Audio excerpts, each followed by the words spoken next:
Shalom. First and foremost, I want to give all praises, honor, and glory to Yahweh, Bahashem, Yahweh Shai, Bahashem, Raha double honors to the apostles and elders of Great Millstone who have taught us this truth and rule well. Peace and salutations to the chosen and elect. I'm Ariel Zabat out of the GMS Dallas camp.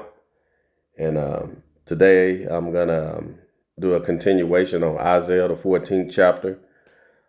Starting from verses 13 on down.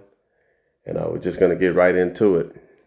This is Isaiah chapter 14 and verse 13, and it reads, "For thou hast said in thine heart, I will ascend into heaven.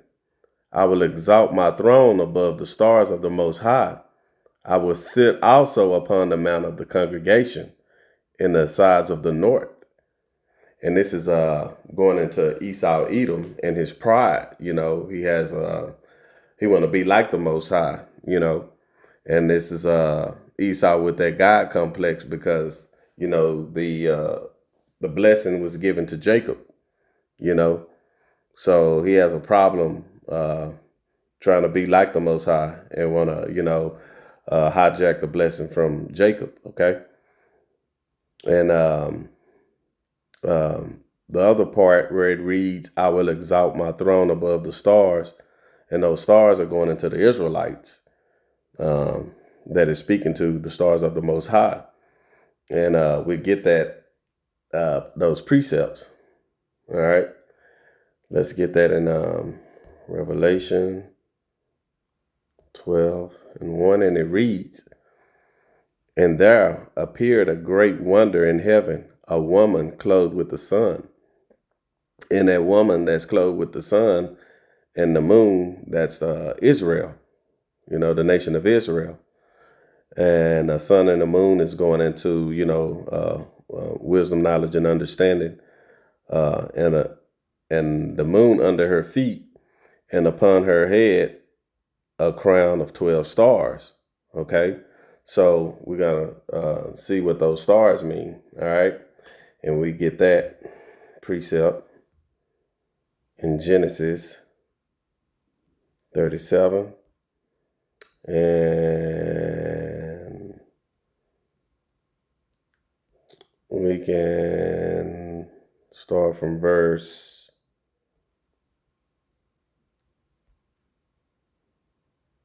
8.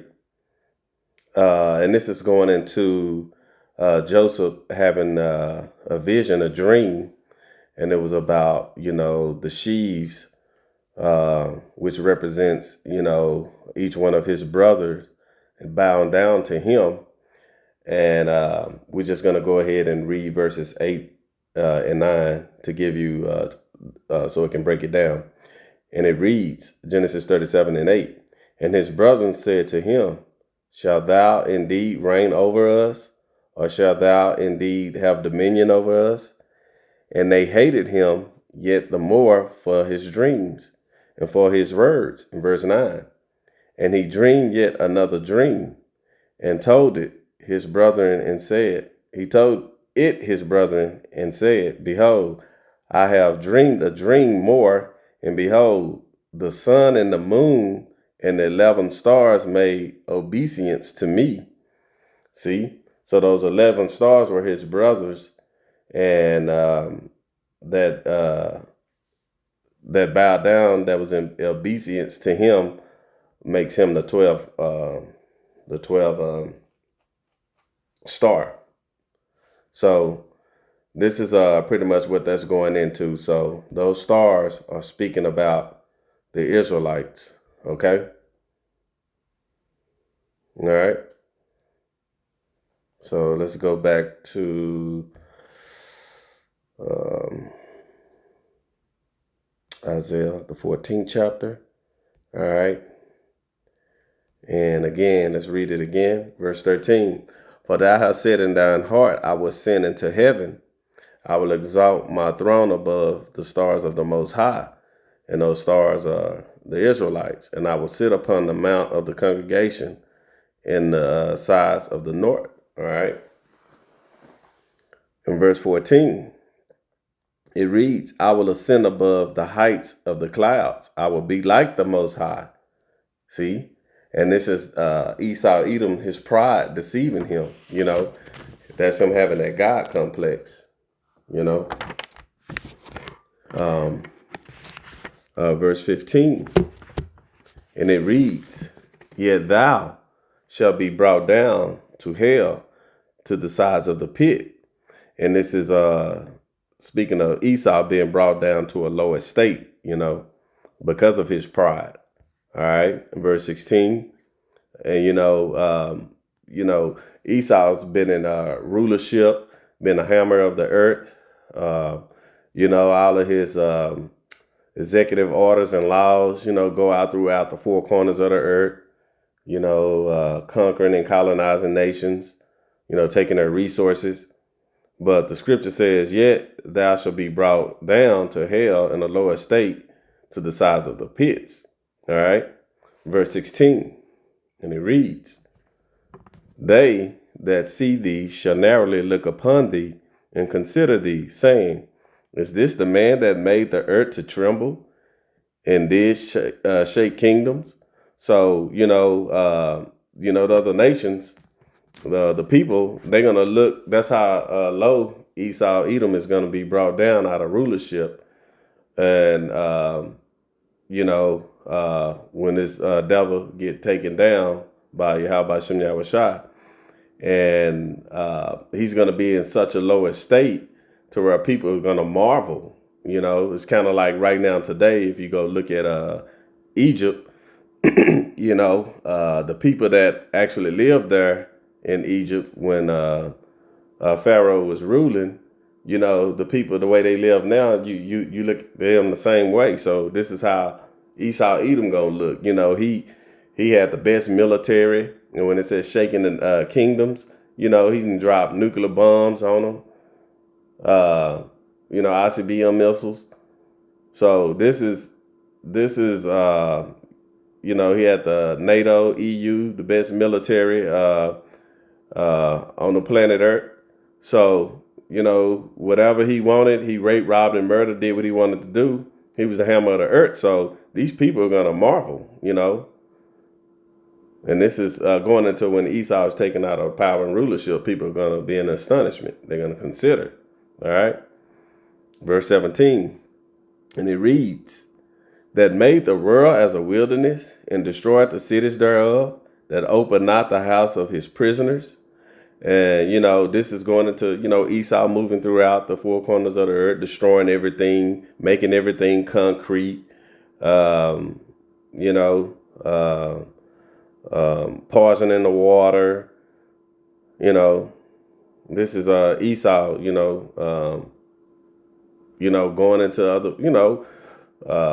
going into other, countries, destroying their cities, taking their resources. This is him, Esau Edom, this devil.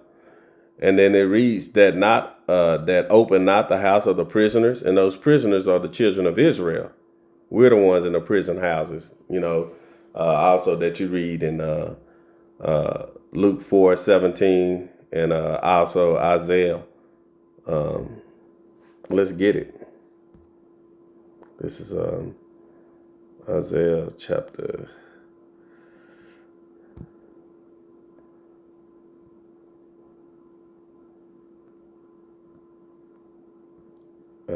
61. And it reads, Isaiah 61 and verse 1, the Spirit of the Lord, thy power, is upon me, because the Lord, thy power, the Lord Yahweh had anointed me to preach good tidings unto the meek. He had sent me to bind up the brokenhearted, to proclaim liberty and captives, and the opening of the prison to them that are bound, which are the Israelites. See, because we're in captivity. All right. So I just wanted to get that precept right there to let you know that they're speaking of the Israelites. All right. All right. This is Isaiah 14 chapter. And this is verse 17 I was on. And we're going to read that precept scripture again. Isaiah 14 and 17. that made the world as a wilderness and destroyed the cities thereof, that opened not the house of his prisoners, which are the Israelites. Verse 18, and it reads, all the kings of the nations, even all of them, lie in the glory, every one in his own house. And it's going to tell you why in verse 19. But thou art cast out of thy grave like an abominable branch, and as the raiment of those that are slain, thrust through with the sword, they go down to the stones of the pit, as a carcass trodden under feet. Okay, so this is where all the nations, including Edom, Esau, Edom, is going in captivity for 1,000 years, in the slavery. That's what this is going into. After that slavery, it's going into also, starting with the next verse, with the other nations, being out of slavery, living on the earth, living, after those 1,000 years, going back to their respected areas, and let's get a precept to that too, because also, Esau, Edom is going to be eradicated too. So let's get the precepts to that to show you that these other nations are going to still be here after the 1,000 years of slavery. So let's get the first one here in Micah, the 4th chapter, and we'll read verse 1. The meat is in 2. But in the last days it shall come to pass that the mountain of the house of the Lord Yahweh shall be established in the top of the mountains, and it shall be exalted above the hills, and people shall flow unto it. And many nations shall come and say, come and let us go up to the mountain of the Lord Yahweh, and to the house of the God of Jacob, and he will teach us of his ways, and we will walk in his paths. For the law shall go forth of Zion, and the word of the Lord Yahweh from Jerusalem. And this is going into when we in rulership, Lord willing, we're those men and women. And this is talking about the kingdom, when the other nations are in subjection unto the Israelites. Okay, so they're going to be learning the laws, statutes, and commandments, because we'll be in the second covenant, where the laws, statutes, and commandments are within us. We have the new bodies, the immortal bodies. So we're going to, just like we abide by the laws today from these other nations, when you go in their countries, you can't throw paper or litter on the ground. You got to stop at a stop sign, a red light. You can't jaywalk. Just like we have to abide by their laws, they're going to have to abide by the laws of this statutes and commandments. Okay, and that's why the purpose of us teaching them. All right. Let's get another precept here, and this one here is in Zechariah, the 14th chapter, and this is in verse 16, and it reads, Zechariah chapter 14, verse 16, and it shall come to pass that everyone that is left of all the nations which came against Jerusalem shall even go up from year to year to worship the King, the Lord of hosts, and to keep the Feast of Tabernacles. So it's going to show you that, these other nations, after the 1,000 years of slavery, that they're going to be, keeping the holy days, again, keeping the laws, statutes, and commandments as well, and just letting you know that these nations are going to be still around, after those 1,000 years. But Esau, Edom, something's going to happen to him after those 1,000 years. The whole nation. We're going to get that in Obadiah in verse 18. This is Obadiah in verse 18, and it reads, and the house of Jacob shall be a fire, and the house of Joseph a flame, and the house of Esau for stubble, and they shall kindle in them, and devour them, and there shall not be any remaining of the house of Esau, for the Lord had spoken it. See? So Esau, Edom, going to be eradicated after those 1,000 years. But he's going into slavery, going to be one of the first nations that are going into the slavery. And the first job that they're going to have, which is in Ezekiel, I believe in chapter, if I'm not mistaken, 39, that they're going to be, picking up dead bodies for 7 years. For the first job they're going to be doing is picking up dead body parts, from the destruction, from the war and the nuclear destruction, So, yeah, they're going to be employed. And then after 1,000 years of slavery, captivity, and serving their punishment, they're going to be eradicated, like we just read. All right. Let's continue on in Isaiah, the 14th chapter. And I believe we're at verse 20.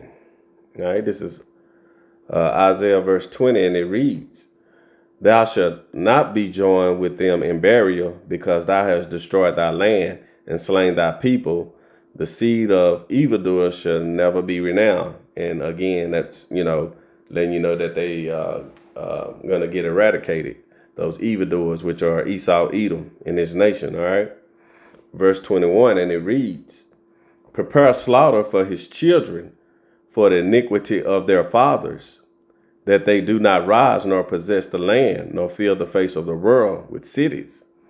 And it says, prepare slaughter for their children, because their children are their forefathers. This is going into reincarnation, which is the regeneration. Every third or fourth generation, you come back. Your spirit come back, and you're going to serve out that punishment.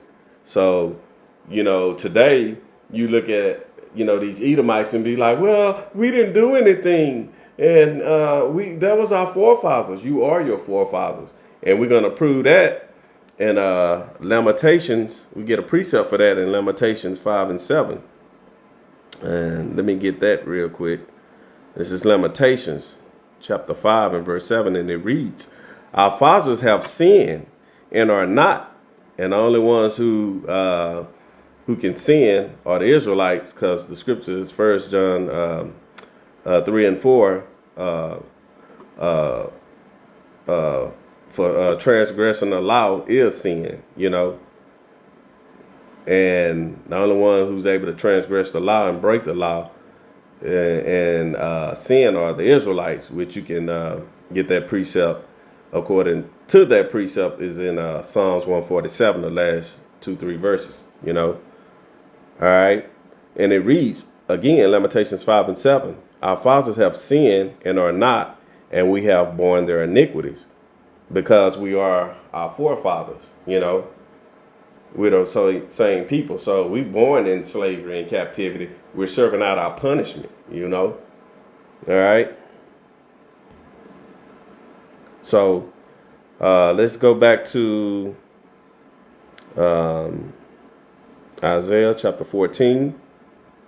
And I believe we had verse 21. We can read that one again. And it reads, "Prepare slaughter for his children, for the iniquity of their fathers, that they do not rise nor possess the land, nor fill the face of the world with cities." So they're going to get that recompense. And so when that destruction come, when Yahweh shall return, the people and the children that are here when Yahweh shall return are those same people. They're just back, in the spirit. All right. Verse 22, and it reads, "For I will rise up against them, said the Lord of hosts, and cut off from Babylon the name and remnant and son and nephew, said the Lord Yahweh." See?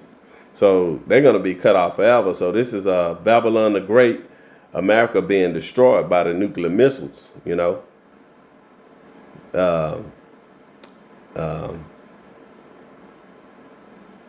Yeah, so this is, again, Babylon the Great, a.k.a. America being destroyed by the nuclear missiles and the chariots, all right? In verse 23, and it reads, "I will also make it a possession for the bittern and pools of water, and I will sweep it with the besom of destruction, said the Lord of hosts. And that's again going into the nuclear missiles, the ICBMs, and the chariots burning Babylon the Great. Verse 24, it reads, the Lord of hosts had sworn, saying, surely as I have thought, so shall it come to pass, and as I have purposed, so shall it stand. All right. And this is Yahweh's word, will going forth, and it won't return unto him void. So this is him, pretty much his word being spoken. His word is not going to return to him void. All right.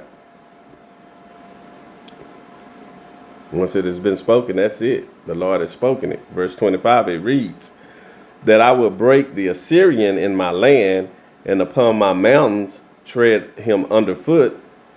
Then shall his yoke depart from off them, and his burden depart from off their shoulders. All right. So this is referring to Esau, Edom, when it's saying, then will I break the Syrian in my land, because, he's the one that has us in captivity, and under his foot, and upon my mountains tread him under foot. So this is again going into Esau, Edom, and when it says, then shall his yoke depart off them, this is Israel, being delivered from captivity. We won't have that burden upon us anymore, because this is him being taken out of rulership, and us being entering into the new covenant, starting with the chosen and elect, ruling. All right. Verse 26. This is the purpose that is purpose upon the whole earth, and this is the hand that is stretched out upon all the nations. All right. And this is the will of the Most High. This is his purpose of us in his movie, for us to be, going through captivity, after captivity, after captivity. That was that Daniel vision with Nebuchadnezzar, his dream, and broke it down to him about all the captivities that the Israelites would be in the deliverance from that rock, breaking that statue, and that's our deliverance from Yahweh, releasing us from all our captivity, and us being in the rulership. So that was the will of the Most High. Verse 28, and it reads, in the year that King Ahaz died was this burden. And, did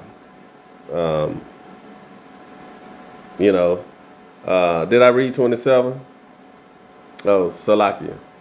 Again, that was verse 26 that I was on, saying that was the will of the Most High. In verse 27, it reads, for the Lord of hosts had purpose, and who shall disannul it, and his hand is stretched out, and who shall turn it back? I'm going to read that again. For the Lord of hosts had purpose, and who shall disannul it, and his hand is stretched out, and who shall turn it back? And again, that's just saying, it's showing you that no one has the power to change prophecy. Once the Lord has spoken something and it's his will, nobody can stop him, okay? All right. Verse 28. In the year that King Ahaz died was this burden. And that's just, the time that Isaiah received the vision. That's all that's going into. Verse 29. Rejoice not thou, O Palestinian, because the rod of him that smote thee is broken. For out of the serpent's root shall come forth a cockatrice, and his fruit shall be a fiery flying serpent. All right. And that's referring to the land of Israel, and, it's just pretty much saying, letting the other nation over there, don't be rejoicing like as if you about to get the land, because, that land is going to be desolate as well. And that's going into the nuclear destruction that's going to when that land get hit. Russia. You know, nuclear missiles coming from Russia. You know, and it's gonna explain that too in verse 30.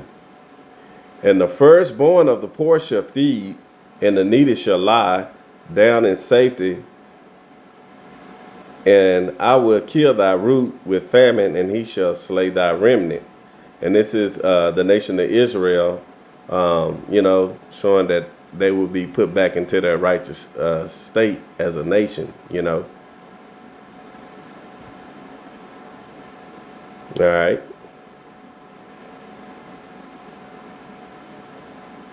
Verse 31.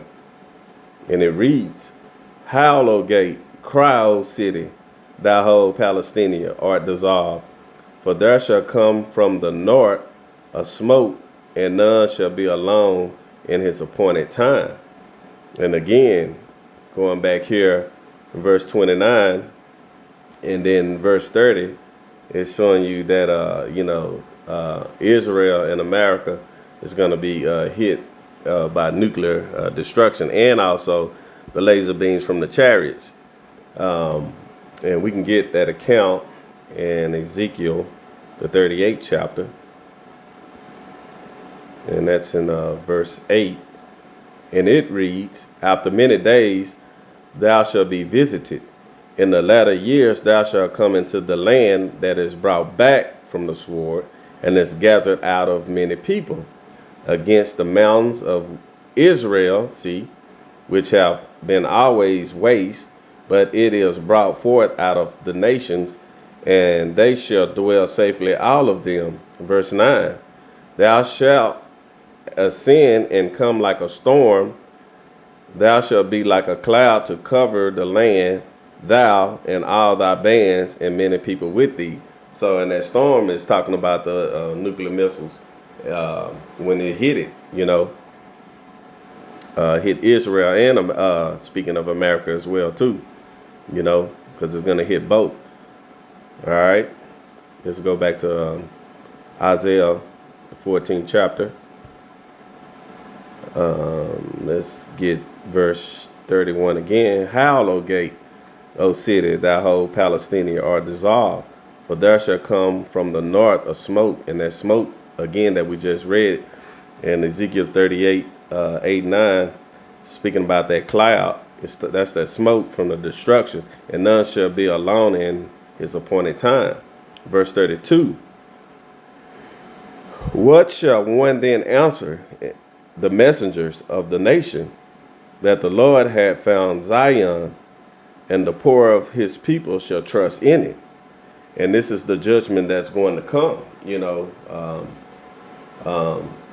to the nation of Israel, you know. All right, so you know, Lord willing, this lesson was edifying, and with that, I want to give all praise, honor, and glory to Yahweh, Bahashim, Yahweh Shai, Bahashim Rahah Kodash. Double honors to the apostles and elders of Great Millstone who have taught us this truth and rule well. Peace and salutations to the chosen and elect. Shalom.